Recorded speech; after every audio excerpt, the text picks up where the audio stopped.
The first time the millionaire laughed at the stray dog that couldn't even stand up, something inside him cracked. But it wasn't the crack of humor, it was the hollow echo of a soul slowly breaking away from hope. The dog, trembling on frail legs, was nothing more than a pitiful shadow amid the polished marble steps of his penthouse in downtown Chicago. The city buzzed outside with life, but inside, time seemed frozen, like the stopped clocks that lined his silent, cold walls. I don't know where you're listening from. Maybe you're looking at an old photograph or remembering someone or something you lost long ago. It doesn't matter what time it is, but I promise you, today's story will touch your soul more deeply than you expect. Victor Langston stood 62 floors above the bustling streets of Chicago, his silhouette framed against floor-to-ceiling windows that reflected the amber glow of the setting sun. The penthouse stretched endlessly around him, 3,500 square feet of pristine marble, Italian leather, and cold steel that whispered of success but screamed of emptiness. Each footstep echoed through rooms designed by the city's most expensive architects, rooms that had never heard a child's laughter or felt the warmth of a family dinner. The scent of expensive cologne couldn't mask the staleness that clung to air that rarely moved, windows that rarely opened, spaces that rarely lived. His wealth was staggering, a fortune built through decades of calculated investments in emerging technologies, strategic acquisitions that had made him one of Chicago's most powerful figures. His portfolio included everything from cryptocurrency mining operations to traditional blue-chip stocks, real estate holdings that spanned 3 states, and enough liquid assets to buy small countries. The financial magazines called him a visionary, the business conferences called him a legend, but the mirrors in his penthouse called him something else entirely, a ghost haunting his own life. The stopped clocks weren't just decoration, they were monuments to the moment everything changed. 3 years, 7 months, and 16 days ago, time had stopped for Victor Langston. That was when Margaret died. Not from cancer, not from an accident, but from something far more insidious, from the slow poisoning of a marriage to a man who had forgotten how to be present, how to choose love over profit, how to put down his phone during dinner. The clocks had stopped at 3:47 a.m., the exact moment the doctors told him there was nothing more they could do. Since then, Victor had frozen every timepiece in the penthouse, as if stopping time could somehow preserve the possibility of going back, of choosing differently. The morning autumn wind rattled the windows 42 floors below, where normal people lived normal lives, where children played in Lincoln Park and parents worried about mortgage payments instead of quarterly reports. Victor pressed his palm against the cold glass, watching the distant figures move like ants through their small, significant lives. His breath fogged the window momentarily, and in that brief obscurity, he saw his own reflection, gray hair perfectly styled, a jaw still sharp despite his 61 years. Eyes that had once sparkled with ambition, now dull as winter sky. The intercom buzzed, cutting through the cathedral silence of his tomb-like home. "Mr. Langston," came the voice of his assistant, crisp and professional. "Your 3 o'clock with the board of directors has been moved to tomorrow. Also, the maintenance crew reported some kind of disturbance in the lobby this morning. Something about a child and a stray animal. Security is handling it." Victor grunted acknowledgement and turned away from the window. Children and stray animals had no place in his world of mergers and acquisitions, of board meetings and billion-dollar decisions.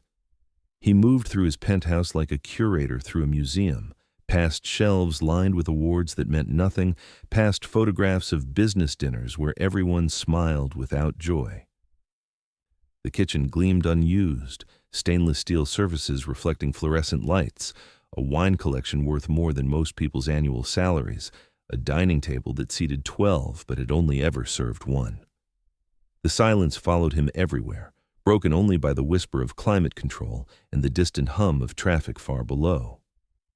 In his home office, 3 monitors displayed real-time financial data, stock prices dancing in green and red, cryptocurrency values fluctuating like electronic heartbeats, portfolio balances that grew larger while his world grew smaller. His wealth had become a living thing, feeding itself, multiplying through algorithms and automated trading systems that worked even while he slept. But money, he had learned too late, was like water in cupped hands. The tighter you gripped it, the more it slipped away, taking everything that mattered with it. The afternoon stretched ahead of him like an empty highway, marked only by conference calls with investors who saw him as numbers on spreadsheets, meetings with lawyers who spoke in billable hours, consultations with financial advisors who measured success in percentages and profit margins. This was his life now, a fortress of wealth built on the foundations of everything he had lost, a kingdom where he ruled alone over subjects made of paper and digital zeros. But 5 floors below, in the marble lobby where his corporate empire touched the real world, something was stirring that would crack the fortress walls and let the light back in. The elevator descended with mechanical precision, carrying Victor toward a ground-floor meeting with his property management team. The mahogany-paneled car was another cocoon of luxury. Italian marble inlays, crystal fixtures, air that smelled of leather and expensive wood polish. He watched the numbers descend, 62, 61, 60, each floor taking him closer to the world he had learned to navigate but never quite inhabit. When the doors whispered open at the lobby level, he expected to see the usual tableau of his hermetically sealed world: spotless marble, pristine glass, uniformed security guards maintaining the boundary between his wealth and the chaos outside. Instead, he found himself face to face with the most unlikely disruption imaginable. She couldn't have been more than 8 years old, sitting cross-legged on the cold marble floor near the revolving doors. Her clothes spoke of a different economic reality: jeans with carefully patched knees, a winter coat that had seen several seasons, shoes that had been loved well beyond their prime. Her dark hair was pulled back in a ponytail, secured with a rubber band that had seen better days, and her small hands cradled something that made Victor's stomach turn with uncomfortable recognition. The dog was barely alive.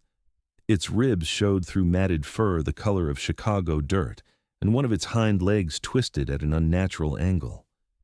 The animal's breathing came in shallow gasps, and its eyes, once probably bright with the universal hope of strays everywhere, were now dim with pain and exhaustion. It was the kind of creature that made sensible people look away, that reminded successful people how much ugliness existed beyond their carefully curated lives. "Lily, honey, we need to go," came a woman's voice from near the security desk. The girl's mother was clearly exhausted, her nurse's scrubs wrinkled from a long shift, her face bearing the particular weariness of someone who worked 2 jobs and still struggled to make rent. She looked at Victor with the careful deference of someone who recognized expensive suits and assumed they came with expensive problems. But Lily, for that was clearly the child's name, seemed oblivious to the economic geography of the lobby, to the way her presence violated the unspoken rules of Victor's stratified world. She spoke to the dying dog in whispers, her small fingers stroking its matted fur with the kind of tenderness Victor had forgotten existed. "It's okay," she murmured, her voice carrying through the marble-amplified silence. "You're not alone anymore." Victor felt his lip curl into the cruel smile that had served him well in boardrooms and hostile takeovers. The sight was pathetic, a child's futile attempt to comfort a creature that was clearly beyond help, beyond hope, beyond the reach of anything but veterinary euthanasia. It was the kind of sentimentality that his world had trained him to recognize as weakness, the sort of emotional waste that separated successful people from those who got left behind. "This is ridiculous," he said, his voice carrying the authority of someone accustomed to having his opinions matter. "The animal is suffering. The kindest thing would be to put it out of its misery." The words came out harder than he'd intended, echoing off the marble walls like shots fired in a cathedral. Security guards shifted uncomfortably, recognizing their employer's voice but uncertain how to navigate this unprecedented situation. Lily looked up at him then, and Victor felt something shift in his chest, a sensation he hadn't experienced in years. Her eyes held no fear, no deference, no recognition of his wealth or power. Instead, they sparkled with something he had trained himself not to trust: hope. Pure, uncompromising, unreasonable hope. "Sometimes," she said, her voice soft but carrying clearly through the lobby, "the smallest heartbeat beneath us carries the strongest will." She said it without looking away from his face, without blinking, as if she were sharing a secret that adults had forgotten. "My mama says that when something's broken, you don't throw it away. You find out what it needs to get better." The words hung in the air between them like a challenge, like a question Victor wasn't prepared to answer. He had built his fortune on knowing when to cut losses, when to abandon failing investments, when to write off assets that no longer generated adequate returns. The dying dog represented everything he had learned to eliminate from his life: uncertainty, emotional liability, the messy complications of caring about things that couldn't be controlled through contracts and financial instruments. But as he stood there in his $1,500 suit, looking down at a child who probably lived in a world where $1,500 represented months of careful budgeting, Victor felt the foundations of his carefully constructed indifference beginning to crack. The dog's labored breathing seemed to sync with some rhythm in his own chest. And Lily's steady gaze held him accountable to feelings he had spent 3 years trying to bury. The lobby suddenly felt less like the sterile antechamber to his empire, and more like a crossroads where two worlds, his world of calculated success and her world of unreasonable compassion, had collided. And somewhere in that collision, something Victor had thought was dead forever began to stir. Victor's skepticism rose like a wall, thick and impenetrable. He had not survived 37 years in the merciless world of high-stakes business by indulging in fairy tales or yielding to the emotional manipulation of children. Every instinct honed by decades of hostile takeovers and cutthroat negotiations screamed that this scene, this tableau of suffering and false hope, was exactly the kind of sentimentality that separated winners from losers. "Young lady," he said, his voice carrying the cold authority that had silenced boardrooms full of Harvard MBAs, "that animal needs medical attention that costs thousands of dollars. Real medical attention, not wishes and good intentions." He gestured toward the dog with the kind of dismissive motion he used to wave away unprofitable proposals.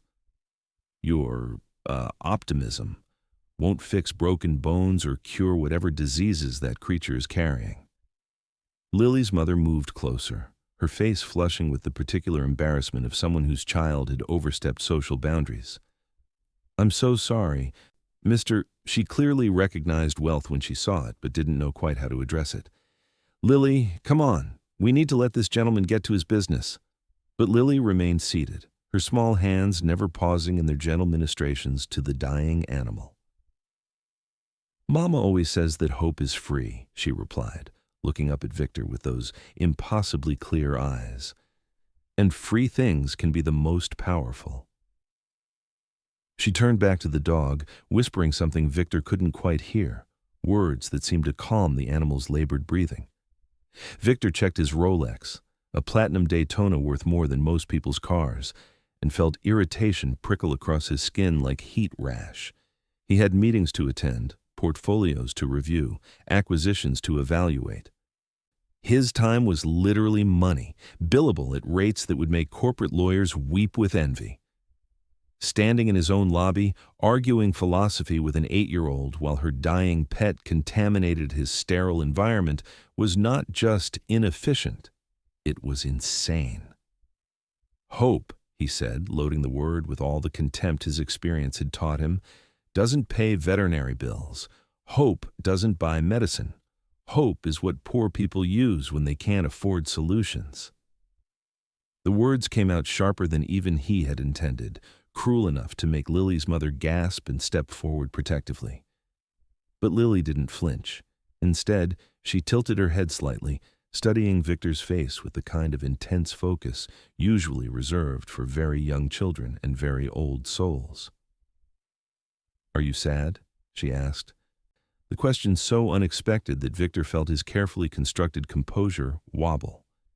"You sound like you're sad, not mean." The observation hit him like a physical blow. For a moment the marble lobby seemed to tilt, and Victor had to plant his feet to maintain his balance. Sad? He was Victor Langston, master of the universe, commander of a financial empire that spanned continents. He was powerful, successful, untouchable. He was not sad. He was empty. The word whispered through his consciousness like cold wind through broken windows, empty in ways that no amount of money could fill, hollow in places that no acquisition could touch. But admitting that would mean acknowledging that everything he had built, everything he had sacrificed for, was ultimately meaningless. It would mean facing the truth that Margaret had tried to tell him before the cancer, before the silence, before the stopped clocks. "I'm not sad," he lied, his voice sounding unconvincing even to his own ears. "I'm realistic. I deal with facts, with numbers, with things that can be measured and controlled." He gestured around the lobby, taking in the marble columns and crystal fixtures that represented his concrete achievements. "This is real. Success is real. Money is real. Everything else is just stories we tell ourselves to feel better about the things we can't change." Lily nodded gravely, as if she were considering his philosophy with the seriousness it deserved. Then she looked down at the dog, whose breathing had steadied slightly under her gentle touch. "But love is real too," she said quietly. "And love changes things that money can't touch." She looked back up at Victor, and for a moment he saw something in her eyes that made his chest tighten, not pity, not judgment, but a kind of recognition that simultaneously comforted and terrified him. The security guards shifted nervously, clearly hoping their boss would resolve this unprecedented situation quickly. Victor's assistant would be wondering why he was late for his next call. The financial markets were moving, opportunities were passing, and he was standing in his own lobby having his worldview challenged by a child who probably didn't even understand what a stock option was. But as he prepared to walk away, to retreat to the familiar safety of his penthouse kingdom, the dog opened its eyes. Just for a moment, the animal looked directly at Victor, and in that gaze, he saw something that stopped him cold. Not accusation, not pleading, but a kind of quiet dignity that reminded him of another pair of eyes, Margaret's eyes, in those final weeks when she had looked at him with love and forgiveness he hadn't deserved. The moment stretched like eternity, and Victor found himself trapped between the world he had built and the world he had lost, with this impossible child as his guide between them. Days passed in their usual mechanical precision, marked by conference calls and board meetings, by the rise and fall of stock prices and the steady accumulation of wealth that had become as automatic as breathing. Victor told himself that the encounter in the lobby meant nothing, just another minor disruption in the smooth operation of his carefully ordered existence. He had security implement new protocols to prevent similar incidents, had his assistant reschedule his ground floor meetings to avoid unnecessary contact with the building's few residential tenants. But despite his efforts to maintain the fortress walls of his indifference, Victor found himself pausing at his penthouse windows, looking down toward the street level where life moved in patterns he had forgotten how to read. The city beyond his glass seemed different somehow, more vivid, more immediate, as if someone had adjusted the contrast on a photograph he had been staring at for years without really seeing. It started with small things. The morning light filtering through his windows seemed warmer, less harsh against the stark surfaces of his penthouse. The silence that had once comforted him with its predictability now felt pregnant with possibility, as if the air itself were holding its breath. Even the stopped clocks seemed different, less like monuments to loss and more like paused promises, moments waiting to resume their forward march.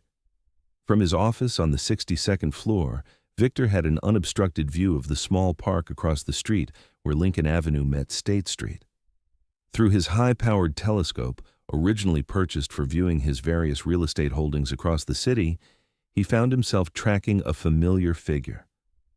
Lily appeared there almost daily, usually after school, always carrying a small bag that seemed to contain scraps of food and bottles of water. She had created a routine around the dog, who had somehow survived its encounter with Victor's skepticism. The animal remained fragile, its injured leg healing slowly, but it was no longer dying. Victor watched from his aerial perch as Lily developed a careful system of care, finding sheltered spots where the dog could rest, bringing blankets that looked like they had been borrowed from her own bed, sitting for hours just talking to the animal in that soft, musical voice that somehow carried 62 floors up to his window. The transformation wasn't just in the dog. The small patch of park where Lily held her daily vigils seemed to change as well. Other children began stopping by, drawn by curiosity that transformed into compassion. An elderly man who walked through the park each morning started bringing coffee for Lily and extra scraps for the dog.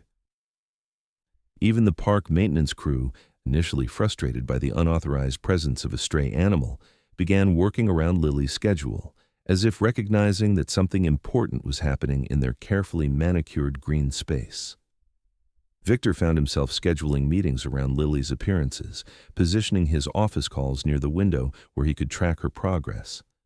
It was ridiculous, he told himself, a grown man, a captain of industry, organizing his day around the activities of a child he barely knew. But the ritual became as essential as his morning coffee, as addictive as checking his portfolio performance. Through his telescope, he watched her teach the dog to trust human touch again, saw her patience as the animal learned to walk on 3 good legs, witnessed her delight when it finally wagged its tail in response to her voice. The dog's recovery wasn't miraculous in any medical sense. It was slow, incremental, marked by setbacks and small victories that required faith rather than guarantees. But it was undeniable, observable, as real as the numbers on Victor's financial statements. More troubling to Victor's carefully maintained worldview were the other changes he began to notice. Colors seemed more saturated when he looked toward the park. Sounds from the street below, children's laughter, the distant music from food trucks, the general symphony of urban life, no longer felt like noise pollution, but like evidence of vitality he had forgotten existed. His penthouse, once a sanctuary of controlled perfection, began to feel less like a palace and more like a mausoleum. The scent was what finally broke through his intellectual defenses. One afternoon, as he stood at his window watching Lily's daily ministrations, the building's ventilation system carried something unexpected to his 62nd floor hermitage, the smell of cinnamon rolls from a bakery somewhere in the neighborhood below. The aroma was warm, sweet, completely out of place in his world of recycled air and industrial cleaning products. But it triggered a memory so powerful that Victor had to grip the window frame to steady himself. Margaret's kitchen. Sunday mornings when she would wake early to bake, filling their old apartment with scents that made their few rooms feel like the richest palace. Before the penthouse, before the fortune, before success had consumed everything that mattered, she would hum while she worked, unconsciously happy, creating joy from flour and sugar and time freely given. Victor had been building his empire even then, but there were still moments when he could be present, when he could taste her offerings and know that he was home. The memory should have devastated him. Instead, for the first time in 3 years, 7 months, and now 23 days, Victor felt something other than emptiness. It wasn't happiness. That was still too dangerous to risk. But it was recognition, a stirring awareness that not all of life's valuable things could be measured in quarterly reports or traded on stock exchanges. That evening, he did something unprecedented. Instead of his usual routine of reviewing financial reports until exhaustion finally brought sleep, Victor opened the sliding doors to his penthouse balcony and stepped outside. The Chicago wind was sharp with autumn promise, carrying scents and sounds from the living city below. For the first time in years, he breathed air that hadn't been filtered through mechanical systems, felt weather that couldn't be controlled by thermostats and climate control. 62 floors below, the park was empty except for streetlights and shadows. But somewhere in that darkness, Victor knew, a healing dog was sleeping safely, watched over by the memory of a child's unreasonable love. And for the first time since the clock stopped, Victor wondered what it might feel like to believe in impossible things again. The bond began in the most unlikely way, through window glass and 60 floors of vertical distance. Victor's daily observations of Lily's routine had become as essential as his morning financial briefings, but they were observations conducted in the safety of separation, like a nature documentary viewed from the comfort of an air-conditioned living room. He could watch compassion from a distance without risking contamination by hope. But fate, or perhaps something more purposeful, had other plans. It happened on a Thursday morning in late October, when Chicago's famous wind carried the first serious promise of winter. Victor was reviewing quarterly earnings reports when movement in the park below caught his attention. Through his telescope, he could see Lily in her usual spot, but something was wrong. The dog, whose recovery had become a source of inexplicable fascination for Victor, was lying motionless beside her, and Lily's normally straight posture was curved with what looked like grief. Victor found himself standing before he consciously decided to move, his hand reaching for his private elevator keycard. The motion surprised him. When had he last left his penthouse for anything other than absolutely necessary business? When had he last descended to street level without a destination that generated profit or served his financial empire? But the sight of Lily's bent shoulders, of her small hands touched to the still form beside her, pulled at something in his chest that overrode 3 years of carefully maintained emotional numbness. The elevator ride down 62 floors felt like a journey through time, each descending number bringing him closer to a world he had trained himself to observe but not inhabit.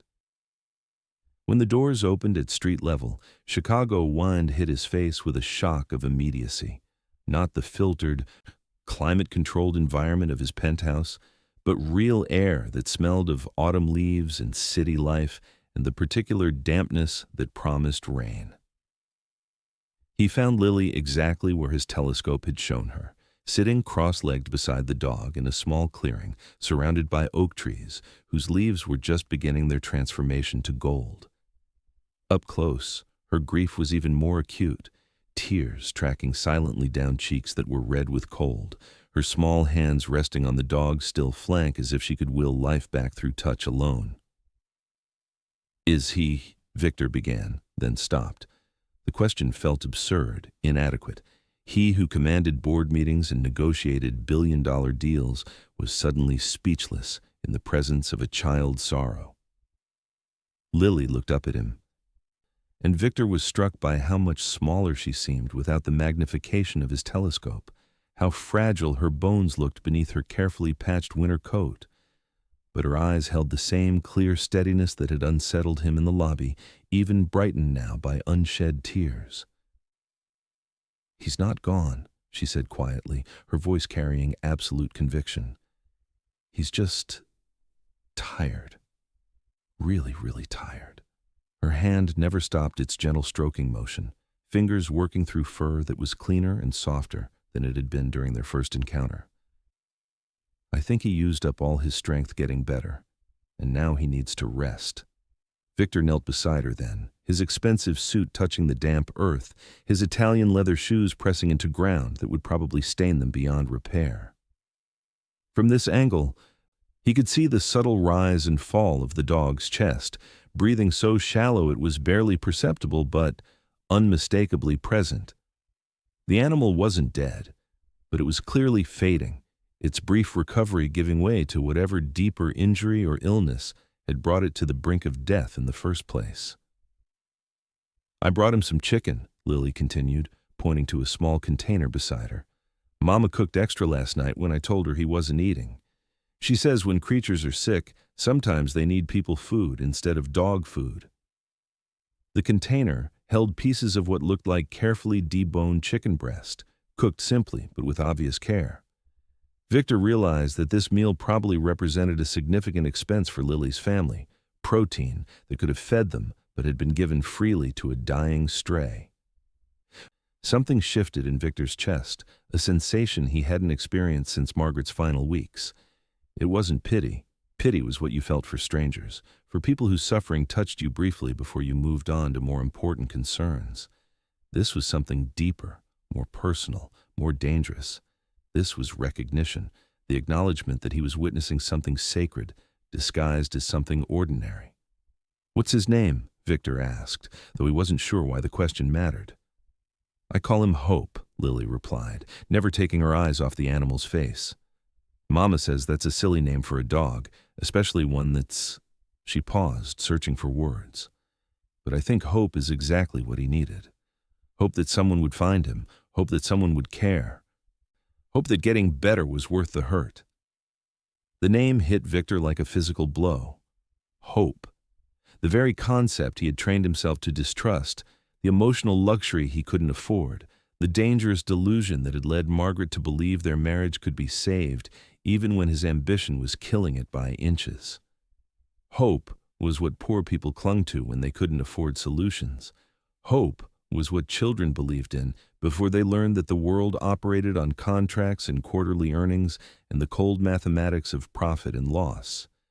But as he knelt there beside Lily, watching her minister to a dying animal with the kind of tenderness most people reserved for their own children, Victor began to understand that hope wasn't weakness, it was courage. It was the decision to love something without guarantees, to invest care without assurance of returns, to believe in recovery when every rational indicator pointed toward loss. "Can I—" Victor hesitated, surprising himself. "Can I touch him?" Lily smiled then, the first genuine smile he had seen from her, transforming her small face with warmth that seemed to radiate like sunlight. "He'd like that," she said. "Hope likes gentle hands." Victor reached out slowly, his palm settling on the dog's side just behind Lily's smaller hand. The animal's fur was warm, softer than he had expected, and beneath it he could feel the fragile architecture of ribs, the flutter of a heartbeat that seemed too delicate to sustain life. But there was something else there, too, a presence, a determination, a refusal to surrender that reminded Victor of feelings he had buried with Margaret's memory. They sat together in silence.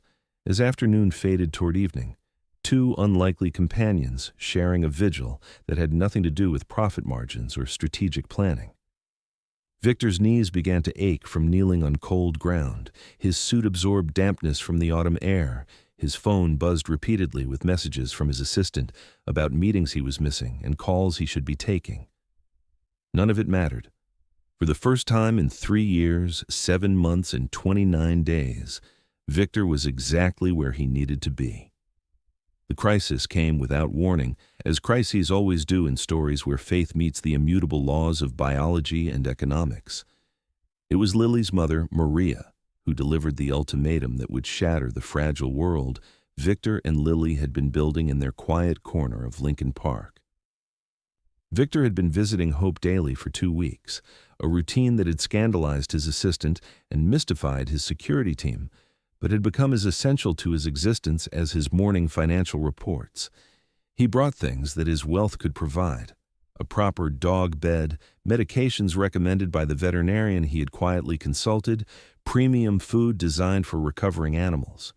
But more than material contributions, he brought presents, sitting for hours beside Lily as she sang to Hope, or told him stories about the world she imagined he would explore once he was fully healed. It was during one of these afternoon sessions that Maria appeared across the park, her nurse's scrubs wrinkled from a double shift, her face carrying the particular exhaustion of someone who worked 2 jobs and still struggled to make ends meet.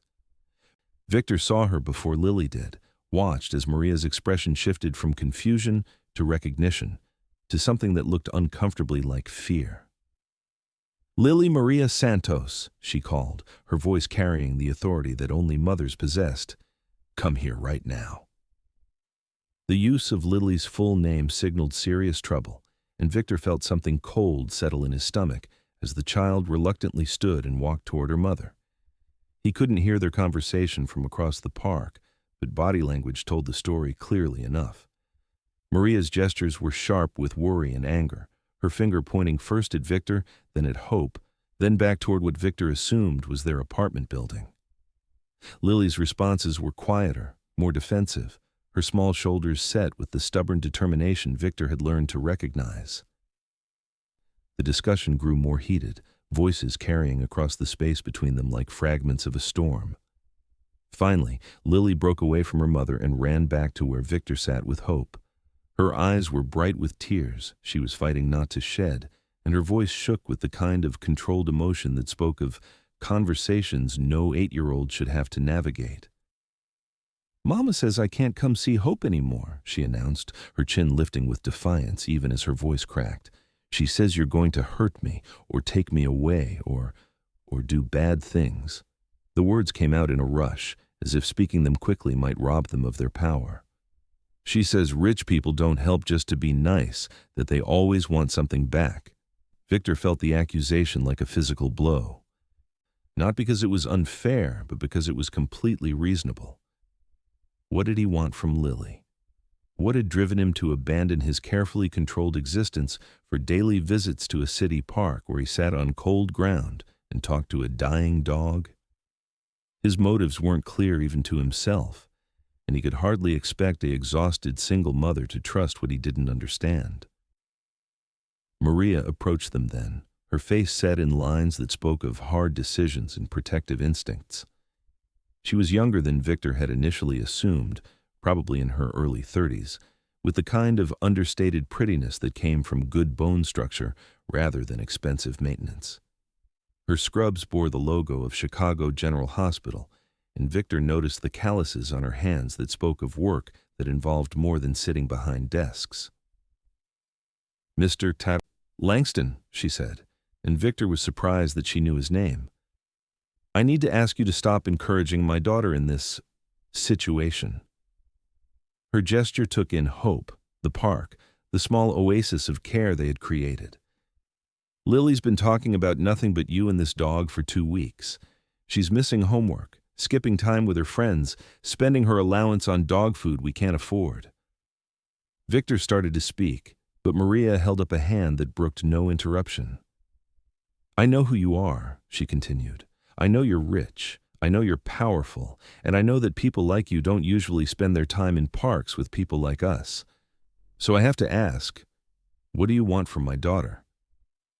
The question hung in the air between them, loaded with all the weight of Maria's experience as a single mother protecting her child from a world that rarely offered kindness without strings attached. Victor realized that his wealth, usually his greatest asset, had become a liability in this context. Every gift he had brought for Hope, every moment he had spent in Lily's company, could be interpreted through the lens of predatory intention rather than genuine care. "I don't want anything," he said finally, the words sounding inadequate even to his own ears. "I know how that sounds. I know you have no reason to believe me. But I don't want anything from Lily except—" He paused, struggling to articulate feelings he was only beginning to understand himself. "She reminded me of something I thought I'd lost. She showed me that caring about something without calculating the return on investment was still possible." Maria's expression didn't soften. If anything, it grew more skeptical. "Men like you don't suddenly discover their hearts because of children in parks," she said bluntly. "Men like you have assistants and foundations and tax advisors who handle their charitable impulses. You don't kneel in dirt and hold dying dogs unless you're getting something out of it." The accusation stung because it contained uncomfortable truth. Victor's charitable giving had always been strategic, tax-advantaged, carefully managed by professionals who ensured maximum benefit to his public image and minimum personal involvement. He gave millions to causes he never visited, supported organizations he never experienced, maintained a philanthropic portfolio as carefully balanced as his financial investments. "You're right," he admitted, surprising both Maria and himself with his honesty. "Everything you're saying about me is true. I've spent my entire adult life treating relationships like business transactions, calculating the value of every human interaction." He looked down at Hope, whose breathing had grown more labored over the past few days.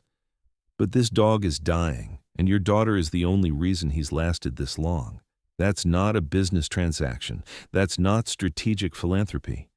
That's just love." The word felt foreign in his mouth, dangerous and expensive and completely outside his expertise.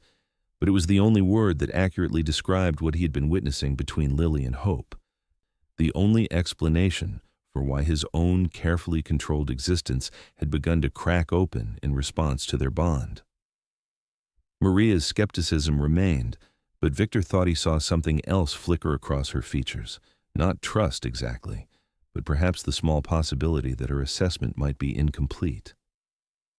"Lily," she said, turning to her daughter, "say goodbye to Hope. We're going home and we're not coming back."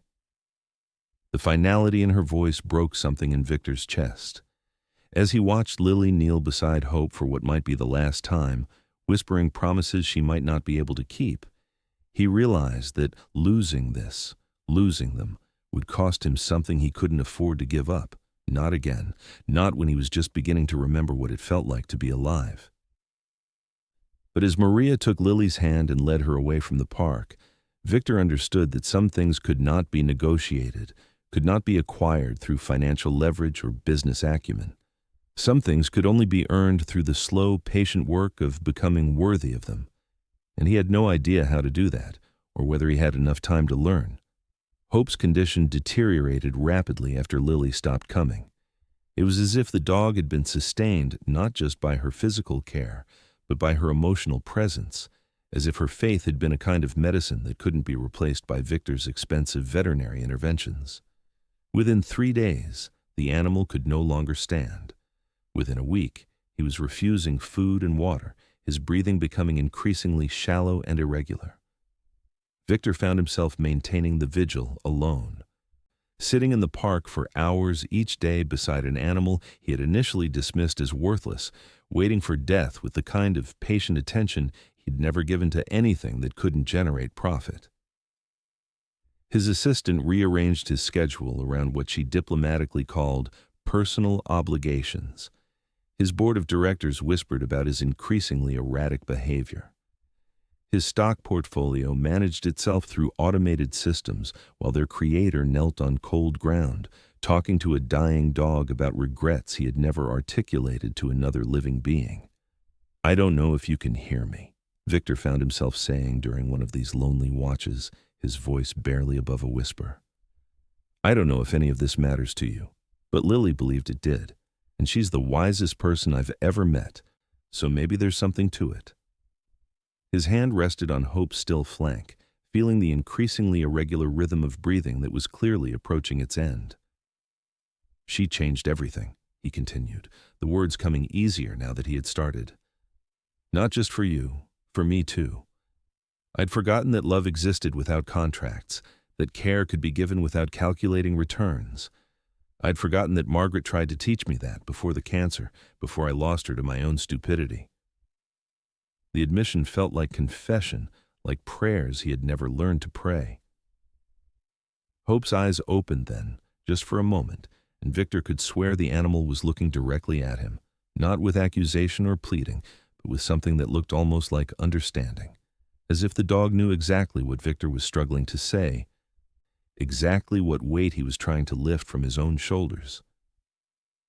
That night, Victor did something he hadn't done since Margaret's funeral. He called in sick, not to an event or meeting, but to life itself. He simply couldn't face another day of pretending that quarterly earnings mattered more than the small drama playing out in Lincoln Park. Instead, he spent the entire night in his penthouse, staring out at the city lights and thinking about the mathematics of love versus the economics of isolation. The phone call came at 6:47 a.m.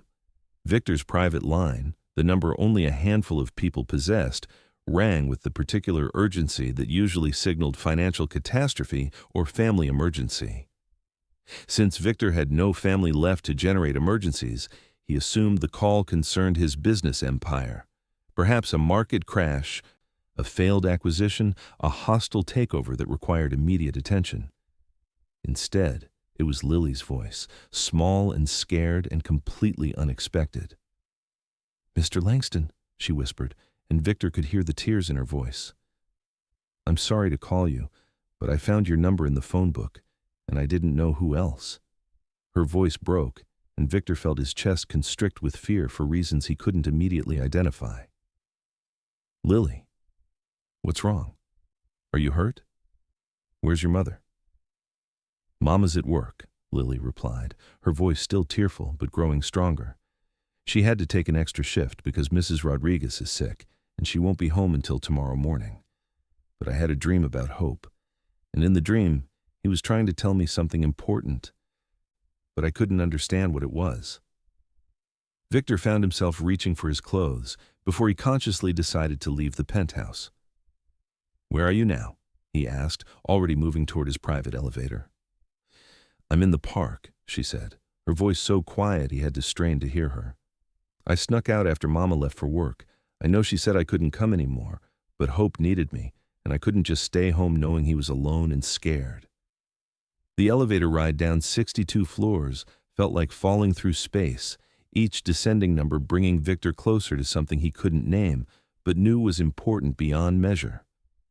When he reached the park, dawn was just breaking over Chicago, painting the sky in shades of rose and gold that transformed the familiar landscape into something ethereal.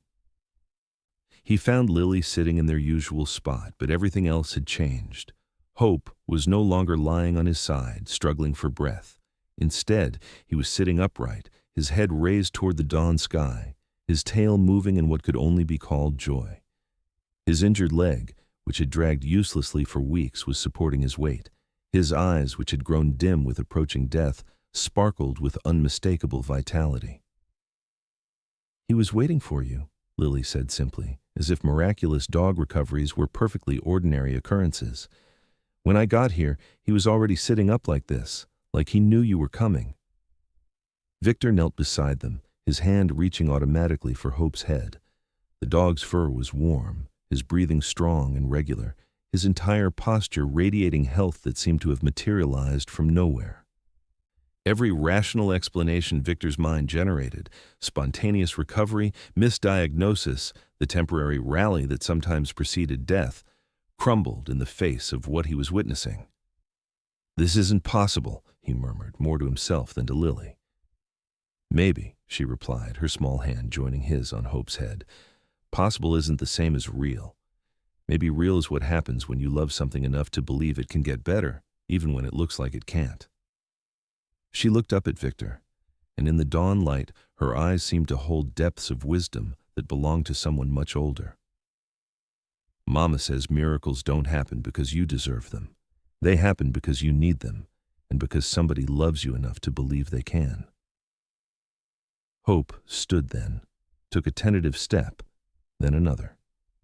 His gait was still slightly uneven, favoring the leg that had been injured, but he was undeniably, impossibly walking. More than walking, he was moving toward Victor, pressing his warm muzzle into hands that had learned to give comfort instead of just counting profits. As the sun rose fully over Chicago, painting the park in light that seemed different from any Victor had experienced before, he realized that he was witnessing something that would change him forever. Not just Hope's recovery, though that was miraculous enough, but the recognition that love, faith, and unreasonable hope could create realities that no amount of money or power could purchase. He looked at Lily, this impossible child who had taught him to see miracles disguised as ordinary moments, and felt something he had thought was dead forever beginning to grow in his chest. Not just hope, though hope was part of it, but purpose. The understanding that his wealth, his influence, his carefully hoarded resources were not ends in themselves, but tools that could serve something infinitely more valuable. "Lily," he said quietly, his voice thick with emotions he was only beginning to name. "What would you say if I told you I wanted to help more animals like Hope, more children like you? What if we could make miracles happen for other people who need them?" Her smile was radiant, transforming her small face with joy that seemed to illuminate the entire park. I'd say that sounds like the best idea ever, she replied. But first, can Hope come home with us? He's going to need somewhere safe while we're making all those miracles happen. Victor laughed then, a sound he hadn't heard from his own throat in years. It was rusty and unpracticed, but it was real. I think, he said, that can be arranged. The transformation began immediately, but not in the dramatic, sweeping fashion that Victor had spent decades engineering in corporate boardrooms. Instead, it unfolded with the patient, organic rhythm of healing. Incremental changes that accumulated into something profound, like compound interest applied to the human soul. The first change was architectural. Victor's penthouse, which had served as a monument to successful isolation for over 3 years, began to breathe again. Windows that had remained sealed were thrown open, allowing Chicago wind to carry the scents and sounds of the living city into rooms that had been hermetically preserved in grief. The stopped clocks, those mournful sentinels marking the moment Margaret died, were wound and reset, their ticking becoming a chorus of time resumed rather than time suspended. Hope's presence transformed the sterile space in ways Victor couldn't have anticipated. The dog claimed the large Persian rug in the living room as his territory, his healing body stretched across silk that had cost more than most families' annual income. His water bowl sat beside Victor's imported marble countertops, his toys scattered across floors that had known only perfectly arranged minimalism. The sound of claws on marble, of contented sighs and the occasional soft bark, filled silence that had once seemed infinite. But the most significant changes were invisible to casual observers. Victor found himself waking before dawn, not to review financial reports or prepare for hostile board meetings, but to take Hope for walks through the neighborhood surrounding his building. These early morning wanderings introduced him to a Chicago he had forgotten existed. Street vendors preparing for the day, elderly couples sharing coffee on apartment stoops, children walking to school with the particular combination of excitement and dread that marked the beginning of educational adventures. During one of these walks, Victor encountered Mrs. Chen, an elderly woman who lived in the subsidized housing complex 3 blocks from his building. She was struggling with grocery bags while trying to manage her own elderly dog, an arthritic golden retriever who moved with careful dignity. Without conscious thought, Victor found himself offering assistance, carrying her groceries to her 4th-floor apartment while Hope and the golden retriever conducted their own careful introduction. "You're that rich man," Mrs. Chen said bluntly as they climbed the stairs, her observation carrying neither judgment nor deference. "The one who lives in the Sky Building. My grandson works security there sometimes. He says you never talk to nobody, just walk around like everybody else is invisible." Victor felt heat rise in his cheeks, recognizing the accuracy of the assessment. "That was true," he admitted. "I'm trying to be different now." Mrs. Chen studied his face with the sharp attention of someone who had spent 8 decades learning to read human character. "Different is hard," she said finally, "especially when you got money. Money makes it easy to stay the same, even when staying the same is killing you slow." She fumbled with her apartment keys, arthritis making the simple task difficult. "But that dog there, he don't care about your money. Dogs only care if you show up and if you mean it when you do." The observation struck Victor with unexpected force. Hope had never shown interest in the expensive bed Victor had purchased for him, preferring instead to sleep on whatever furniture Victor was using. The dog didn't care about premium organic food, happily eating whatever Victor was eating. What Hope responded to was presence, consistency, the simple reliability of care given without expectation of return. That afternoon, Victor made a phone call that would have seemed impossible just months earlier. He contacted Maria Santos at Chicago General Hospital, reaching her during her break between shifts. The conversation was awkward at first. She remained skeptical of his motives, protective of Lily, wary of promises that might evaporate when his interest moved elsewhere. "I want to establish a fund," Victor explained, his words careful and measured.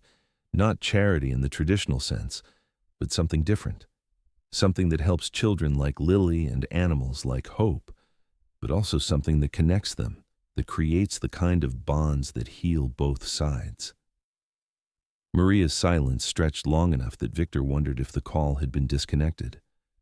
Finally she spoke, her voice cautious but not entirely closed. "What kind of fund? And why should I believe this isn't just some rich man's guilt project that'll disappear when you get bored?" The question was fair, and Victor recognized that his answer would determine whether this seed of transformation could grow roots or would wither under the weight of well-intentioned but temporary enthusiasm.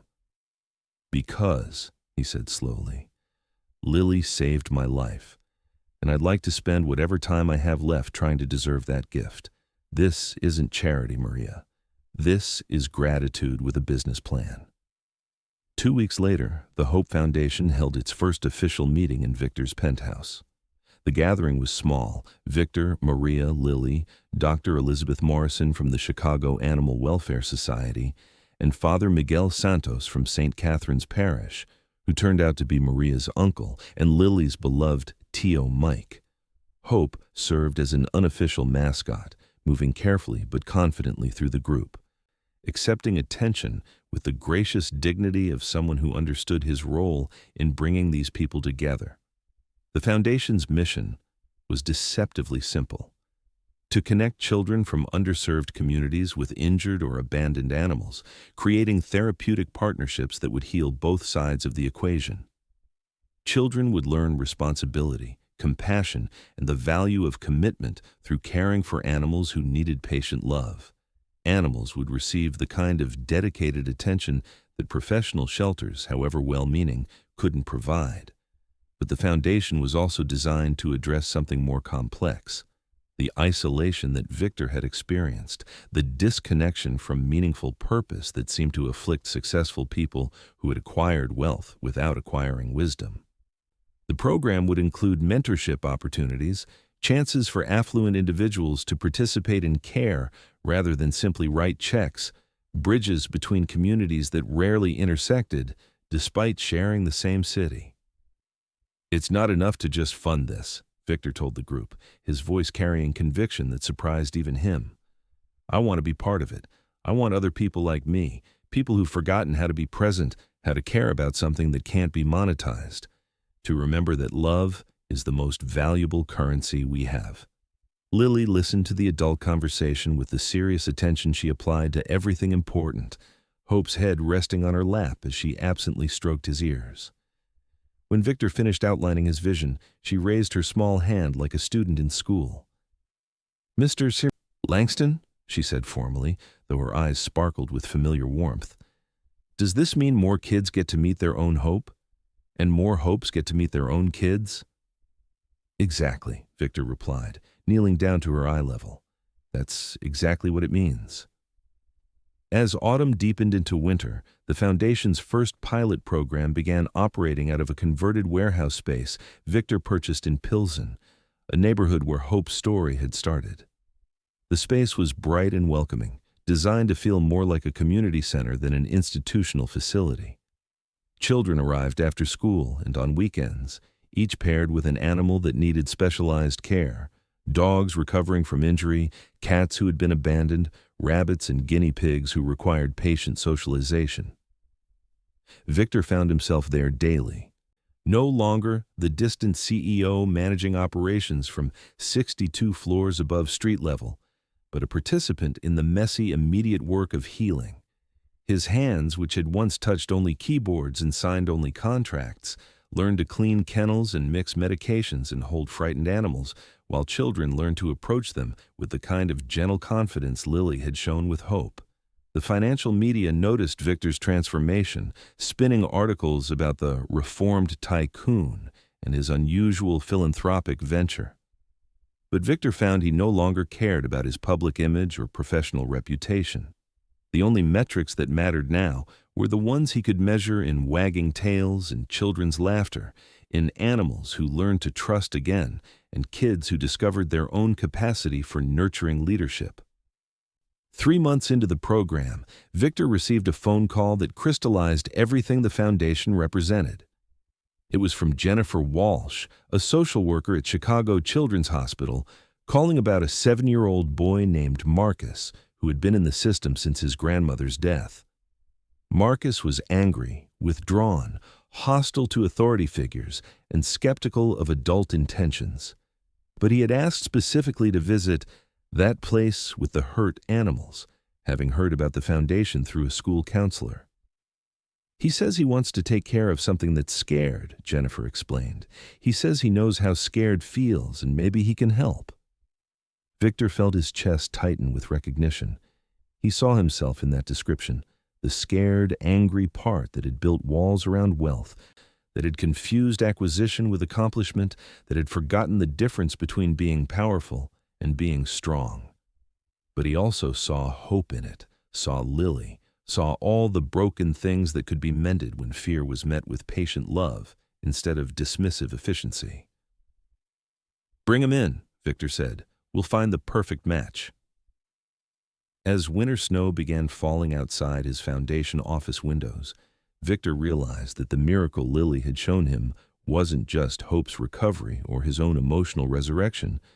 The miracle was discovering that healing was infinite, that love multiplied rather than diminished when shared, that the return on investment in human hearts was the only kind of wealth that actually mattered. For the first time since Margaret's death, Victor felt truly alive. Not because he had escaped grief or conquered loneliness, but because he had learned to transform both into fuel for something larger than himself. The stopped clocks in his penthouse had resumed their forward journey, but more importantly, time itself had resumed meaning. Each moment was no longer something to be endured or optimized, but something to be lived fully, with presence and purpose and the kind of faith that made impossible things not only possible, but inevitable.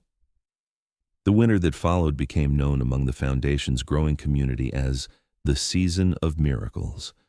Though Victor would later reflect that the miracles had been happening all along, it simply took time for eyes trained in skepticism to learn how to see them. The converted warehouse in Pilsen transformed from an empty shell into something pulsing with life, a place where broken hearts discovered their capacity for healing, where abandoned creatures found their way back to trust, where the mathematics of love proved more powerful than the economics of despair. Marcus arrived on a Tuesday afternoon in January, his small frame overwhelmed by a winter coat donated from Goodwill, his dark eyes holding the particular wariness of children who had learned too young that adults were not to be trusted. Jennifer Walsh had prepared Victor for the boy's defensive posture, his tendency to test boundaries with behavior designed to provoke rejection before attachment could form. But nothing had prepared Victor for the way Marcus moved through the Foundation's bright spaces, like a ghost, haunting rooms full of warmth he couldn't quite believe were meant for him. "These all hurt animals?" Marcus asked, his voice barely above a whisper as he surveyed the recovery area where dozens of creatures in various stages of healing were receiving care from children and volunteers. Victor knelt to the boy's eye level, remembering Lily's first lesson about meeting children where they were, rather than expecting them to rise to adult expectations. "Some are hurt," Victor replied carefully. "Some are just scared. Some have been abandoned and are learning to trust again. Some are old and need extra care. They're all here because they need someone to believe they can get better." Marcus nodded solemnly, his gaze moving methodically from kennel to kennel, as if he were conducting his own assessment of which creature might need him most. Near the back of the recovery area, he stopped before a medium-sized enclosure that housed what appeared to be a completely unremarkable brown dog. The animal was awake but motionless, lying in the corner of his kennel with his back to the viewing area, radiating the kind of determined isolation that spoke of deep trauma rather than simple fear. "What's wrong with that one?" Marcus asked, pressing his face close to the wire mesh. Dr. Morrison, who had been quietly observing Marcus's tour, moved to join them. "His name is Shadow," she explained. "He was found chained in a basement after his owner was arrested. He'd been there alone for 3 weeks before neighbors called animal control. Physically, He's healthy now, but he won't interact with people or other dogs. He just shuts down. As if responding to the sound of his name, Shadow lifted his head and turned toward them. Victor felt his breath catch in his throat. The dog's eyes held the same expression Marcus wore, not just sadness, but the particular hopelessness that came from having hope betrayed so many times that hope itself became the enemy. "Can I sit with him?" Marcus asked, and Victor heard something in the boy's voice that he recognized from his own recent transformation, the sound of someone discovering a purpose that transcended their pain. What followed was not the dramatic breakthrough that movies promised, but the slow, patient work of two wounded souls learning to trust each other. Marcus began arriving at the foundation every afternoon after school, carrying a small backpack that contained his homework and a brown bag lunch he often shared with Shadow. At first, he simply sat outside the kennel, reading aloud from whatever book his teacher had assigned, occasionally looking up to see if the dog was listening. Shadow's response was minimal at first, an occasional turn of the head, a subtle shift in position that suggested awareness without commitment. But gradually, over the course of weeks, something began to shift. The dog started positioning himself closer to the front of the kennel during Marcus's visits. Then he began eating while the boy was present, a significant breakthrough for an animal who had previously only eaten in complete solitude. Victor found himself rearranging his own schedule around Marcus and Shadow's sessions, drawn by the same fascination that had originally pulled him toward Lily and Hope's relationship. But this bond was different, quieter, more fragile, built on the shared understanding that survival sometimes required becoming invisible before it allowed visibility again. The breakthrough came during a particularly bitter February afternoon, when a Chicago blizzard had reduced the Foundation's usual bustling activity to a handful of dedicated volunteers, and the children whose parents worked multiple jobs and had no choice but to trust their children to the Foundation's after-school care. Marcus had been reading to Shadow for over an hour, working through a chapter of Where the Red Fern Grows that dealt with the death of one of the hunting dogs, when his voice began to crack with emotion that went beyond the story. "My grandma used to read to me like this," he whispered, so quietly that Victor, who had been pretending to organize supplies nearby, had to strain to hear him. Before she got sick. She said reading out loud was like giving someone a present, except you both got to keep it afterward. Marcus wiped his nose on his sleeve, a gesture that was purely child despite the adult weight he carried in his eyes. Shadow, who'd been lying with his back to the kennel door as usual, slowly turned around. Not just his head this time, but his entire body, until he was facing Marcus directly. The dog's eyes held recognition, not just of sound or presence, but of something deeper. Pain recognized pain. Loss acknowledged loss. And in that acknowledgement, the first fragile bridge of trust began to form. "She died in the hospital," Marcus continued, his words addressed to Shadow, now rather than to the book. "They said I couldn't visit because kids weren't allowed in that part, so I never got to say goodbye, and I never got to finish reading her our book." He opened the kennel door then, something that Dr. Morrison had said wouldn't be possible for months, and extended his small hand toward Shadow. The dog didn't move toward Marcus, but he didn't retreat either. He simply allowed the boy's fingers to touch his head, to stroke the brown fur that had been cleaned and brushed by professionals, but hadn't been touched with love since his trauma. The contact lasted only a few seconds before Shadow pulled back, but it was enough. Both boy and dog had discovered that touch didn't have to mean harm, that presence didn't have to mean abandonment. Victor watched this exchange from across the room and felt something crack open in his chest that had been sealed since Margaret's death. This was what Lily had been trying to teach him in the park, that healing wasn't something you could purchase or achieve through will or strategic planning. Healing was what happened when two broken things recognized each other and decided that their brokenness might be more bearable when shared. Over the following weeks, Marcus and Shadow's relationship deepened in ways that surprised everyone who witnessed it. The boy began spending entire Saturday afternoons at the Foundation, bringing his homework to complete in Shadow's kennel, reading stories aloud while the dog gradually learned to rest his head on Marcus's leg. Shadow, meanwhile, began eating regularly, responding to his name, even attempting to play with a tennis ball that Marcus brought from home. But the real miracle wasn't in their individual healing. It was in what their bond created around them. Other children began asking Marcus about his techniques for reaching traumatized animals. Shadow began serving as a bridge for other rescue dogs who were struggling with socialization.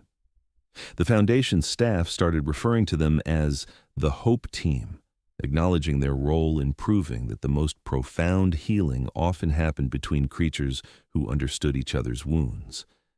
Maria, who had initially remained skeptical of Victor's motives despite Lily's enthusiastic advocacy, found herself softening as she witnessed the changes in both Marcus and her own daughter. Lily had blossomed in her role as one of the Foundation's most experienced volunteers, developing a reputation among the staff for her intuitive ability to match children with animals who needed each other. But more than that, she had found a community where her unusual wisdom was celebrated rather than dismissed, where adults listened to her insights about animal behavior and child psychology with the respect usually reserved for credentialed professionals. "You know what I think?" Lily said one afternoon, as she and Victor watched Marcus teaching a group of younger children how to approach fearful animals. "I think broken things aren't really broken. I think they're just waiting for someone who speaks their language." Victor nodded, understanding now what he had been too proud to see during his years of isolation. His wealth, his power, his carefully constructed success, these weren't failures to be abandoned, but tools that could be repurposed, languages that could be learned and then translated for people who needed bridges between their world and his. As winter began its slow retreat and Chicago prepared for another spring, Victor realized that the Foundation had evolved beyond his original vision. It wasn't just connecting children with animals anymore. It was creating a new kind of family, bound together not by blood or legal contracts, but by the shared understanding that love was what transformed suffering into strength, isolation into community, despair into hope. The first anniversary of the Hope Foundation fell on a warm April day that felt like a promise fulfilled. The converted warehouse buzzed with activity that would have been unimaginable a year earlier. Children and volunteers moving confidently through spaces designed for healing, animals who had learned to trust again, serving as ambassadors for newer arrivals who still carried the wounds of abandonment or abuse. Victor stood in the garden space behind the building, watching Lily demonstrate proper rabbit care to a group of 6-year-olds, while Hope supervised from his favorite spot under the oak tree. The dog's fur had grown glossy with health, his limp barely noticeable now except on particularly cold mornings. More importantly, his eyes held the quiet contentment of a creature who knew himself to be loved without condition, cherished without reservation. Marcus appeared at Victor's elbow, Shadow trotting beside him with the confident gait of a dog who had remembered how to be a dog. The boy had grown several inches over the year, but the changes in his demeanor were even more dramatic. The wary defensiveness had been replaced by something Victor could only call authority, the quiet confidence of someone who had discovered his own capacity to heal and be healed. "Mr. Langston," Marcus said, using the formal address that all the Foundation children had adopted, though it now carried affection rather than distance. "Dr. Morrison says Shadow might be ready to be adopted soon. She says he's learned to trust people again." The boy's voice held pride at his role in Shadow's recovery, but also a note of something else, uncertainty, perhaps even fear.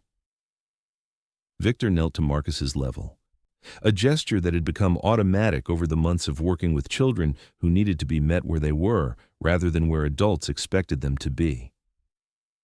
"How do you feel about that?" he asked, recognizing the complexity of what Marcus was experiencing. Success in healing Shadow meant losing Shadow, a paradox that children understood better than most adults. "I'm happy for him," Marcus replied carefully. "He deserves a family that can take him home and love him all the time, not just after school." He paused, stroking Shadow's head with the practiced gentleness that had become second nature. but I'm going to miss him. A lot. Victor felt his throat tighten with emotion. This was what healing looked like. Not the elimination of loss or sadness, but the development of enough strength and security to weather both. To choose love even when love came with the risk of eventual goodbye. Marcus had learned, through his relationship with Shadow, that connection was worth the vulnerability it required, that the fear of loss was no match for the joy of love freely given. You know, Victor said quietly, loving someone doesn't stop when they're not with you anymore. It just changes shape. Your grandmother taught you that, didn't she?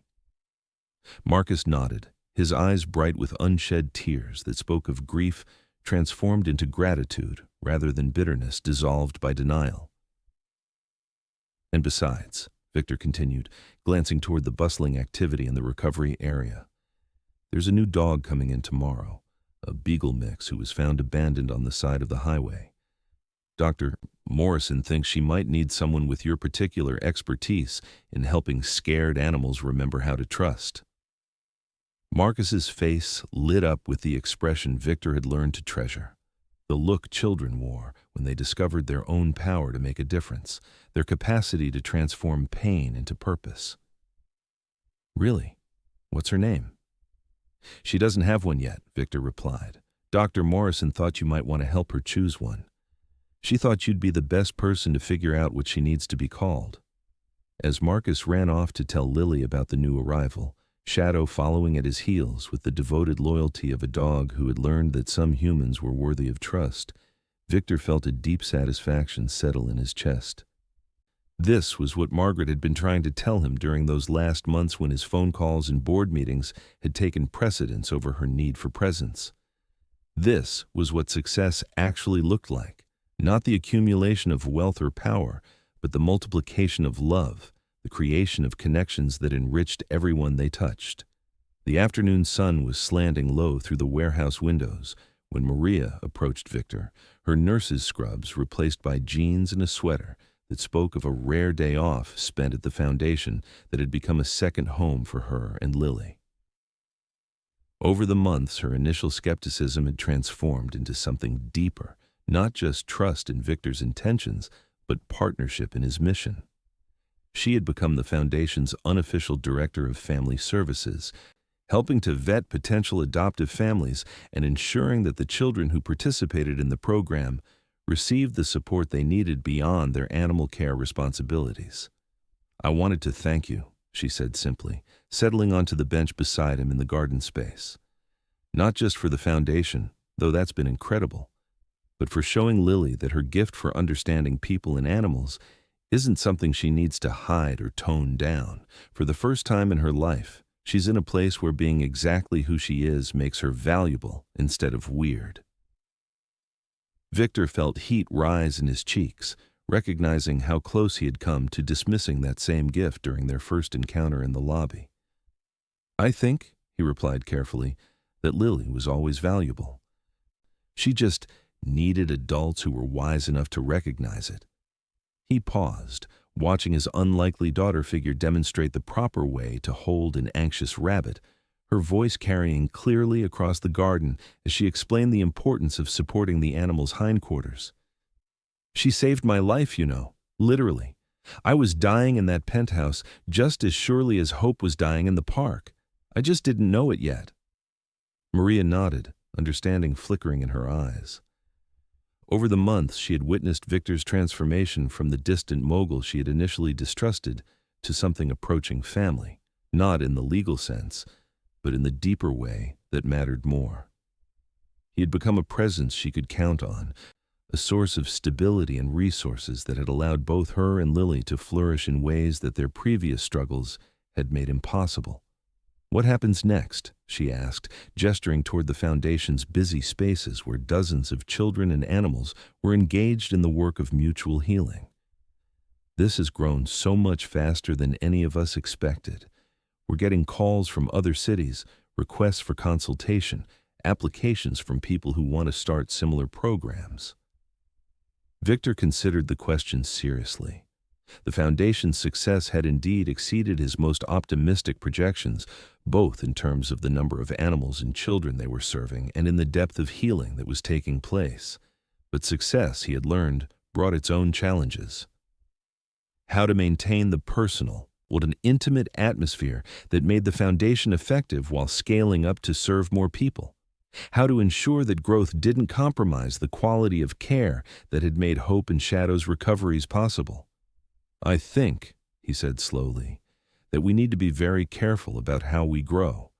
This works because it's personal, because every child and every animal gets individual attention, because we're small enough that everyone knows everyone. We start opening chapters in other cities, we risk becoming just another institutional charity."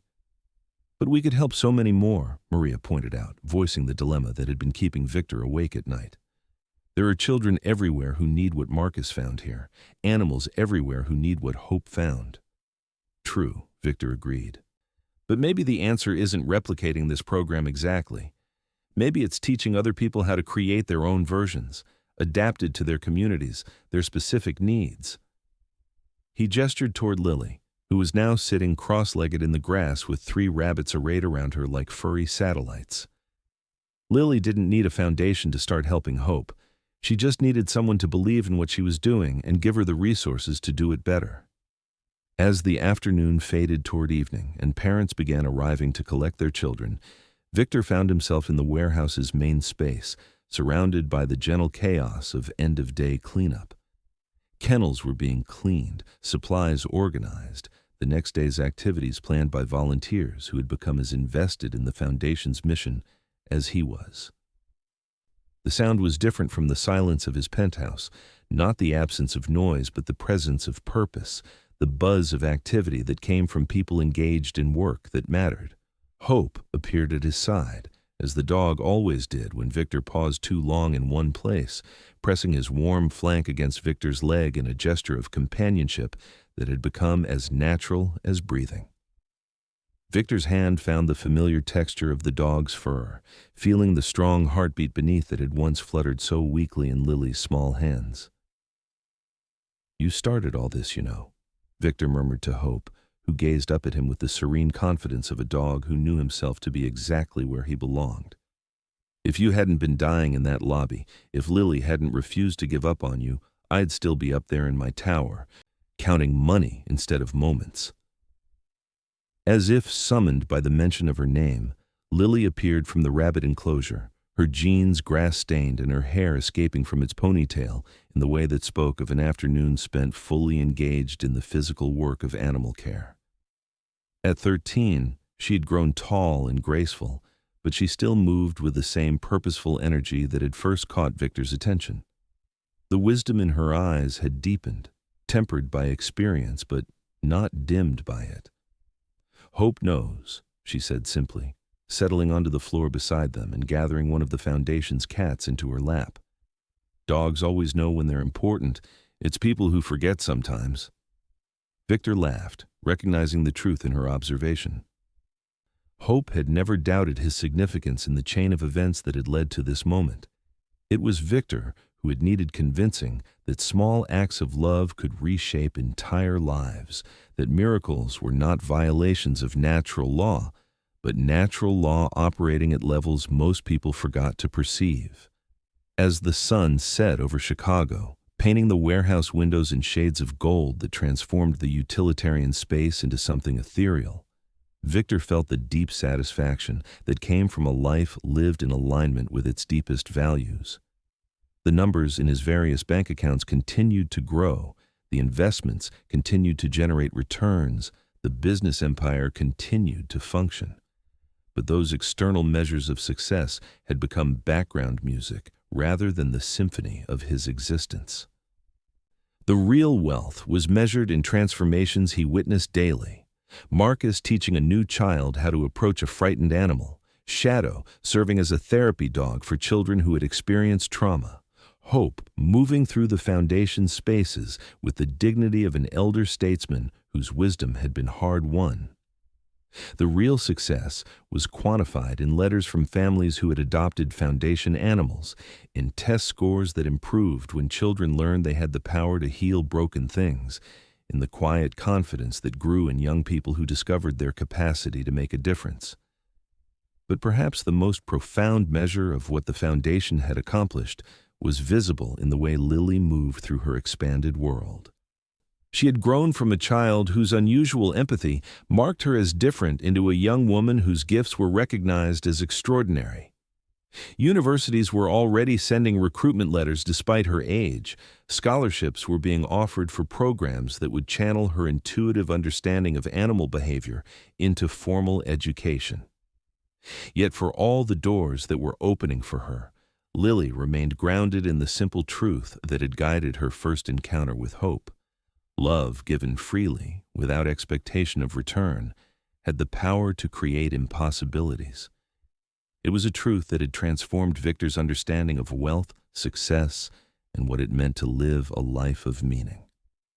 The epilogue arrived, not with fanfare, but with the gentle accumulation of ordinary moments transformed into something extraordinary. 5 years had passed since that first encounter in the marble lobby, 5 years that had reshaped not just Victor's life, but the lives of hundreds of children and countless animals whose paths had crossed through the Hope Foundation. Victor stood in the converted warehouse that now served as the Foundation's headquarters, watching the afternoon light stream through skylights that illuminated a scene that would have been unimaginable during his days as an isolated mogul. Children moved through the space with confident familiarity, each paired with an animal companion whose journey paralleled their own. In one corner, 12-year-old Marcus, no longer the angry, withdrawn boy who had first visited 3 years earlier, was teaching a group of younger children how to properly hold rabbits, his voice patient and authoritative as he demonstrated the gentle confidence that had bloomed under careful nurturing. Near the large windows facing the street, Lily, now 13, and growing into the kind of young woman who would clearly change the world through the sheer force of her compassion, sat reading to a group of shelter kittens who had been born with various disabilities. Her voice had deepened slightly, but it still carried that musical quality that had first caught Victor's attention, still held the power to calm frightened animals and heal wounded hearts. Hope, now officially designated as the Foundation's chief therapeutic officer, moved through the space with the dignified bearing of someone who understood his importance.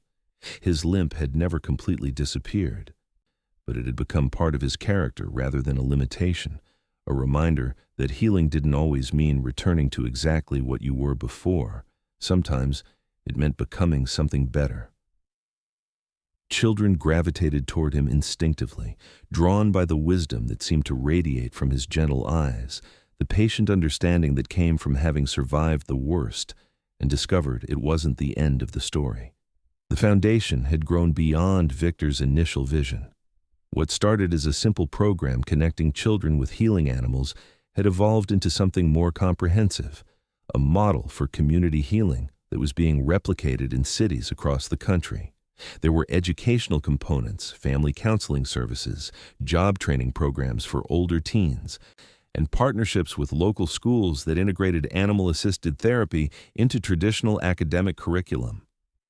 But for all its expansion and success, the Foundation's heart remained the same principle Lily had taught Victor in that first conversation: love given freely, without expectation of return, had the power to create miracles that no amount of money or strategic planning could generate. The program's most celebrated successes weren't measured in dollar amounts or efficiency metrics, but in transformations that could only be captured in the light that returned to previously dim eyes, in the sound of laughter from children who had forgotten how to trust joy. Victor himself had become something his younger self wouldn't have recognized. At 66, his hair had gone completely silver, and his face showed lines that spoke of laughter as much as concern. His business empire still existed, but it now served primarily as a funding mechanism for the Foundation's work. He had stepped down as CEO of his various companies, transitioning to a role that allowed him to focus on what had become his true calling: creating spaces where healing could happen naturally, organically, without force or timeline. His penthouse remained his official residence, but it now felt more like a stopping point than a destination. Most of his time was spent either at the foundation or in the small apartment he maintained above the facility, a modest space that would have horrified his former self, but now represented everything he valued: proximity to purpose, simplicity that invited connection, windows that opened onto the real world instead of looking down on it from untouchable heights. On this particular afternoon, as autumn light painted the warehouse in shades of gold that reminded him of that first morning when hope had defied rational expectation and chosen to heal, Victor felt the particular contentment that came from knowing his life had meaning beyond accumulation. His wealth still existed, still generated returns and created opportunities, but it was no longer his master. Instead, it had become his servant, a tool for creating the kind of world where children like Lily could flourish and animals like Hope could find their purpose. Maria had become not just a partner in the Foundation's work, but something approaching family, the sister Victor had never had. A bridge between the world he had inhabited and the world he had learned to value. She had completed her nursing degree with the Foundation's support and now served as the program's director of child services, her practical wisdom balancing Victor's sometimes grandiose visions with grounded understanding of what actually served the communities they worked with. Her skepticism of Victor's motives had transformed over the years into something deeper: respect for his willingness to change, admiration for his commitment to growth, and the particular affection reserved for someone who had proven capable of becoming better than they were. She still challenged him when his old patterns surfaced: the tendency to solve problems with money rather than presence, the habit of strategic thinking when intuitive response was needed. But the challenges came from a place of care rather than distrust. As the afternoon faded toward evening, Victor found himself in the quiet garden space behind the warehouse, a small oasis where the most fragile animals could recover in peace, and children could find moments of solitude when the social aspects of healing became overwhelming. Hope had claimed his usual spot beneath the old oak tree, whose branches created a canopy of shifting light and shadow, his presence as much a part of the space as the carefully tended flowers and the small fountain whose gentle sound provided constant comfort. Lily joined him there, as she often did when her volunteer shift was ending and her mother was finishing her own work in the Foundation's administrative offices. At 13, she had grown tall and graceful, but she still possessed the same quality of presence that had first drawn Victor's attention: the ability to be completely where she was, fully engaged with whatever moment she inhabited. "Do you ever think about what would have happened if you hadn't come down from your penthouse that day?" she asked, settling onto the bench beside him, with the easy comfort of someone who had earned her place in his life through patient consistency. Victor considered the question seriously as he treated all of Lily's inquiries. She rarely asked casual questions, and her curiosity was always purposeful, designed to understand rather than simply satisfy. "I think," he said slowly, "that Hope would have died. I think I would have died too, in all the ways that matter. And I think hundreds of children and animals would still be waiting for someone to believe in miracles." Lily nodded gravely, then smiled with the particular satisfaction of someone whose deepest beliefs had been proven correct through time and experience. "Mama says that's what miracles really are, not magic things that happen by themselves, but regular things that happen when people decide to love something more than they're afraid of it." The observation contained the kind of wisdom that had made Victor recognize Lily as a teacher from their first encounter. Love more than fear. The principle was simple enough to fit on a greeting card, yet profound enough to organize an entire life around, challenging enough to require daily practice, yet rewarding enough to sustain decades of commitment.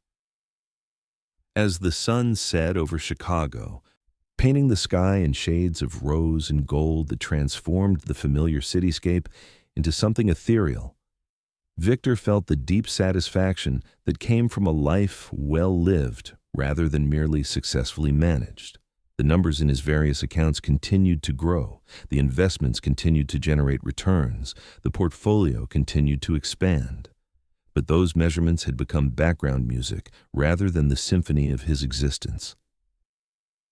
The real music came from moments like this, sitting in a garden he had never expected to create, beside a young woman he had never expected to know, watching a dog he had never expected to love, move through the world with the confident grace of someone who had survived the worst and discovered it wasn't the end of the story.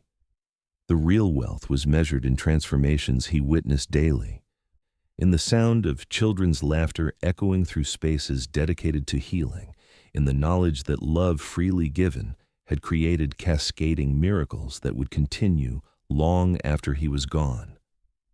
Yet the final chapter of this transformation was still being written, in ways that would surprise even Victor's expanded capacity for believing in impossible things. It began with a phone call on a Tuesday evening in late November, as Chicago prepared for its first serious snowfall of the season.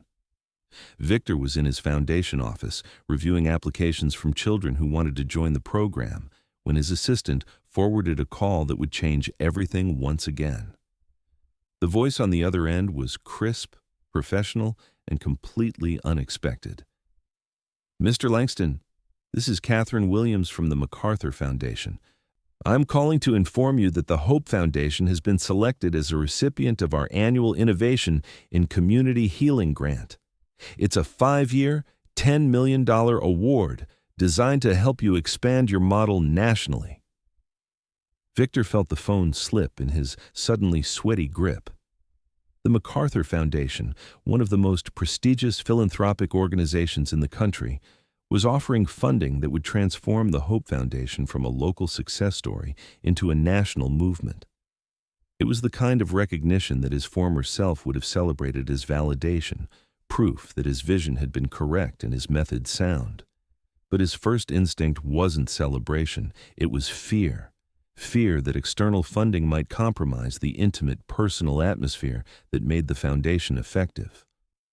Fear that national attention might transform their work into just another institutional charity. Fear that success, ironically, might destroy the very qualities that had made success possible. "Ms. Williams," Victor said carefully, "I'm honored by the Foundation's recognition, truly. But I need to understand what strings come attached to this funding.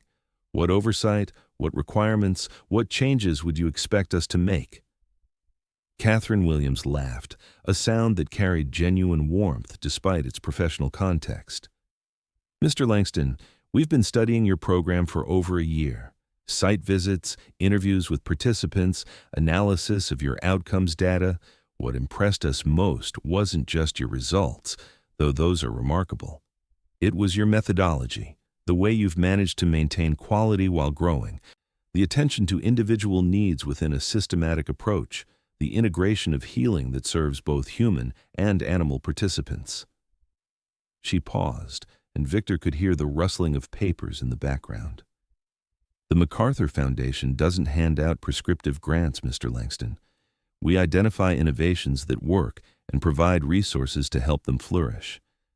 This funding comes with only one requirement, that you document your processes thoroughly enough that other communities can adapt your model to their specific needs and populations." As Victor listened to Catherine Williams outline the grant's parameters, he found himself thinking not of expansion strategies or operational challenges, but of Lily's question from that afternoon in the garden. What would have happened if he hadn't come down from his penthouse that day? Now he was being asked to consider a different version of that question. What might happen if the lessons he and Lily and Hope had learned together could reach children and animals across the country, across communities that had never heard of their small warehouse in Chicago? The conversation continued for another 20 minutes, covering everything from reporting requirements to timeline flexibility. By the time Victor hung up the phone, he was no longer the man who had initially been terrified of growth-compromising quality. He was someone who had learned to trust that love, properly supported and thoughtfully structured, could indeed multiply without diminishing. But he also knew that this decision wasn't his alone to make. The Hope Foundation had grown beyond his personal philanthropy into something that belonged to everyone who had contributed to its success, especially to the children and animals whose healing had proven that impossible things were simply things that hadn't found the right conditions for possibility yet. The next morning, Victor called an emergency meeting of the Foundation's core team: Maria, Dr. Morrison, Father Miguel, and most importantly, Lily. They gathered in the warehouse's conference room, a modest space furnished with donated furniture and decorated with artwork created by program participants, to discuss an opportunity that could reshape their entire future. "The question isn't whether we should accept this grant," Victor began, looking around the table at faces that had become family over the past 5 years. "The question is how we accept it in ways that honor what we've built while serving the children and animals who need what we've learned to provide." Lily, who at 13 was the youngest person at the table, but whose insights were consistently among the most valuable, raised her hand with the formal courtesy that had become natural to her in group settings. "Can I ask what happens to the animals who are already here if we get bigger? And to the kids who are already part of the program?" The question went straight to the heart of Victor's concerns. Growth often meant that existing relationships became casualties of expansion, that individual attention got sacrificed for statistical impact. But Lily's question also suggested its own answer, that any expansion would need to preserve and protect the bonds that had already formed, treating them as the Foundation's most valuable assets rather than stepping stones to something larger. "Nothing changes here," Victor replied with growing conviction. "This facility, these relationships, the daily work we do together, all of that continues exactly as it is. The grant would fund additional sites, training programs for other communities, documentation of our methods. But Chicago remains our home base, and everyone who's part of our family stays part of our family." Dr. Morrison leaned forward, her veterinarian's mind immediately focusing on practical implications. "What about quality control? How do we ensure that new sites maintain the standards of care that make this program effective? How do we prevent dilution of our mission as we scale up?" "We don't franchise," Maria interjected, her experience as the Foundation's Family Services Director informing her perspective. "We teach. We create a curriculum that other communities can adapt, but we require intensive training, ongoing support, regular check-ins. We make sure that anyone who uses our methods understands not just the what, but the why." Father Miguel, who had served as the Foundation's spiritual advisor and community liaison, nodded thoughtfully. "In my parish, we have a saying, 'You can't pour from an empty cup.' This community, this warehouse, these relationships, they're what keep our cup full. As long as we protect that source, we can share what flows from it without depleting what we have." The conversation continued for 2 hours, each member of the team contributing insights that shaped what would become the Foundation's expansion philosophy. By the time they finished, they had outlined an approach that prioritized depth over breadth, quality over quantity, relationships over statistics. They would accept the MacArthur grant, but on terms that preserved everything they valued most about their work. The announcement of the grant made national news, with stories about the reformed tycoon and his innovative approach to community healing appearing in major newspapers and magazines. But the real celebration took place in the warehouse on a snowy December afternoon, when all the Foundation's children, volunteers, and animals gathered for what Lily christened the Miracle Party, a potluck dinner that honored everyone who had contributed to their shared success.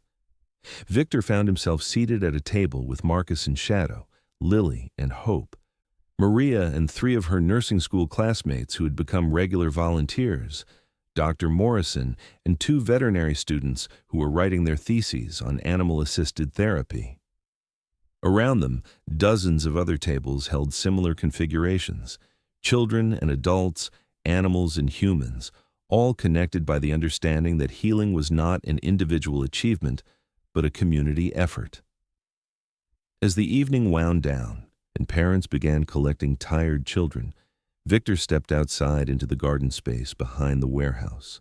The snow had stopped falling, and Chicago's winter sky was clear enough to reveal stars that were usually hidden by city lights. Hope appeared at his side, as the dog always did during moments of transition, providing the steady presence that had become as essential to Victor's emotional equilibrium as breathing. "We did it," Victor murmured to Hope, his words creating small clouds in the cold air. "We actually did it. 5 years ago you were dying in my lobby, and now you're the inspiration for a national program that will help thousands of kids and animals just like us." Hope looked up at him with the serene expression that had become familiar over their years together. Not pride or satisfaction exactly, but the quiet contentment of a being who knew himself to be exactly where he belonged, doing exactly what he was meant to do. The dog had never needed external validation to know his worth. He had simply needed love, patience, and the opportunity to heal in his own time, at his own pace. Lily emerged from the warehouse, carrying a cup of hot chocolate and wearing the satisfied expression of someone who had seen her deepest hopes validated by the world at large. She joined Victor and Hope in the garden, the three of them standing together in comfortable silence as snow began falling again, dusting the oak tree whose branches had sheltered so many moments of healing and discovery. "Mr. Langston," she said finally, using the formal address that had become their tradition, even as their relationship had evolved into something much deeper than formality suggested. "Do you remember what you said to me that first day in your lobby? About Hope not paying veterinary bills?" Victor winced at the memory, embarrassed by his former self's cynicism, even as he recognized its role in his journey. "I remember. I was wrong about a lot of things back then." "You weren't wrong," Lily replied, surprising him. "You were just incomplete. Hope doesn't pay veterinary bills directly, but Hope motivates people to earn money for veterinary bills. Hope creates communities that support each other through hard times. Hope builds foundations that turn individual healing into systemic change." She gestured toward the warehouse where lights still glowed in windows that revealed cleaning crews and volunteers preparing for tomorrow's activities. "Hope," she continued, her breath creating small clouds as she spoke, "is what makes everything else possible. Not by magic, but by inspiring people to do things they didn't think they could do, to love things they didn't think they could love, to become people they didn't think they could become." As if to emphasize her point, Shadow appeared in the garden, moving with the confident gait that still amazed everyone who remembered his early days at the foundation. Behind him came Marcus, no longer the withdrawn child who had first asked to sit with a traumatized dog, but a young man who had discovered his calling as a healer of wounded things. "Are you guys having a philosophical moment without us?" Marcus asked, grinning as he joined their circle.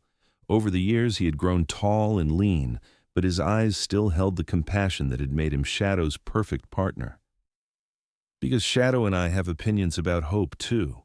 Victor laughed, recognizing that this impromptu gathering represented something that would have been impossible during his years of isolation, a chosen family, bound together not by obligation or proximity, but by shared understanding of what mattered most. They were an unlikely group: a former mogul, a nurse's daughter, a foster child, and 2 rescue dogs who had taught them all what resilience actually looked like. But perhaps that was exactly the point. Healing didn't happen in sterile, controlled environments. It happened in the messy intersection of different kinds of brokenness, when creatures who had survived their own forms of abandonment recognized each other and chose connection over self-protection. As midnight approached and Chicago settled into the deep quiet that came with heavy snowfall, Victor realized that his transformation was neither complete nor finished. He would continue to grow, continue to learn, continue to discover new ways that love could reshape realities that seemed immutable. The MacArthur Grant would bring new challenges, new opportunities to prove that the lessons learned in a single park with a dying dog and a determined child could indeed change the world. But for now, surrounded by his chosen family, in a garden that existed because someone had decided to believe in impossible things, Victor felt the deep satisfaction of a life lived in alignment with its highest values. The clocks in his penthouse continued to tick forward, marking time that was no longer suspended between loss and possibility, but engaged actively in the creation of hope made manifest. And you, have you ever met someone small who changed your life in an immense way? Maybe it was a child who reminded you what wonder looked like, an animal who taught you about unconditional loyalty, or simply a quiet moment when grace broke through your carefully constructed defenses. Maybe it was someone who saw past your success to the person you could become, or someone who loved you before you had learned to love yourself. These encounters are rarely dramatic when they happen. They feel ordinary, forgettable, the kind of moments we usually overlook in our rush toward whatever we think success looks like. But looking back, they become the turning points, the moments when our real lives began. They remind us that the most valuable investments are not in stock portfolios or real estate holdings, but in the capacity to believe that broken things can heal, that love is stronger than fear, that hope is not naive but courageous. They teach us that miracles are not violations of natural law, but natural law operating at levels we had forgotten how to perceive. Tell me your story in the comments below. Who was your lily? What was your hope? When did you discover that wealth means more than money, that success means more than accumulation, that the best return on investment comes from love given without expectation of return? Your story might be exactly what someone else needs to hear today, exactly the encouragement another soul needs to believe that transformation is possible at any age, in any circumstance, regardless of how frozen our hearts might feel or how stopped our clocks might seem.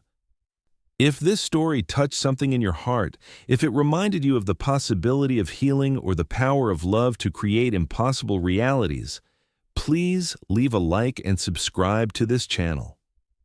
Share it with someone who might need to remember that miracles are not just possible but inevitable when we choose love over fear, presence over isolation, faith over cynicism.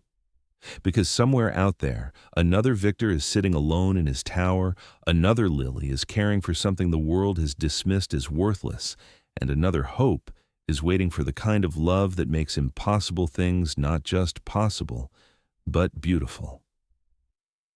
The greatest miracles often come disguised as the smallest encounters, and the most profound transformations begin with the simple decision to believe that love is stronger than anything that opposes it. Thank you for listening, for believing, and for being part of the miracle that happens when hearts remember how to hope again.